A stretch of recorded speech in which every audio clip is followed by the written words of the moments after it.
ఏపీలో కాసేపట్లో పెన్షన్ల పంపిణీ కార్యక్రమం ప్రారంభం కానుంది. ప్రతి నెల 1వ తేదీన ఇచ్చే ఎన్టీఆర్ భరోసా పెన్షన్లను ఈ నెల 31వ తేదీనే పంపిణీ చేస్తుంది రాష్ట్ర ప్రభుత్వం. రేపు ఆదివారం కావటం, ఉద్యోగులకు సెలవు ఉండటంతో ఇవాళ పంపిణీ చేయనుంది.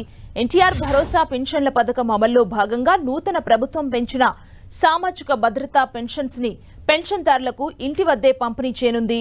రాష్ట్ర వ్యాప్తంగా ఉన్న 65,18,496 మంది పెన్షన్దారులకు సర్కార్ సాయం అందించనుంది.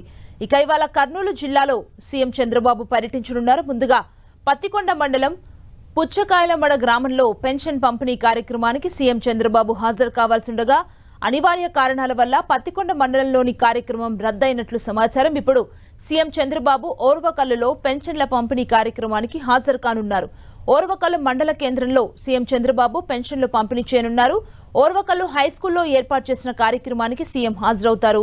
అక్కడే పెన్షన్దారులకు పెన్షన్ అందించి లబ్ధిదారులతో మాట్లాడనున్నారు. ఇక సీఎం చంద్రబాబు పర్యటనతో అధికారులు అన్ని ఏర్పాట్లు చేశారు. ముఖ్యమంత్రి పర్యటనతో భద్రతను కట్టుదిట్టం చేశారు.